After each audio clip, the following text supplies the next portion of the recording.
लोकशाहीचा बुलंद आवाज, रिपब्लिकन वार्ता महाराष्ट्र। दुचाकीवरून गावाकडे निघालेल्या तिघांच्या मोटारसायकलचा आणि कारचा भीषण अपघात औसा लांबजना मार्गावरील दावतपूर पाटीजवळ रविवारी रात्री 11:15 सुमारास झाला। त्यात दोघा चुलत भावांसह एका मित्राचा मृत्यू झाला। या घटनेमुळे सरवडी तालुका निलंगा गावावर शोककळा पसरली आहे। सोमनाथ दयानंद हिप्परगे वय 22 वर्ष, अभिजित शाहूराज इंगळे वय 23 वर्ष, दिगंबर दत्ता इंगळे वय 27 वर्ष, सर्वजण राहणार सरवडी तालुका निलंगा अशी मृत तिघांची नावे आहेत।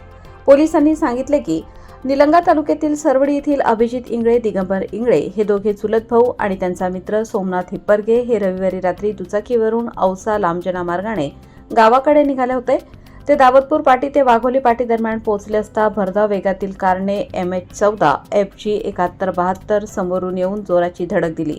या अपघातात सोमनाथ हिप्परगे यांचा जागीच मृत्यू झाला, तर अभिजित इंगळे व दिगंबर इंगळे हे गंभीर जखमी झाले। पुढील तपास पोलीस करीत आहेत।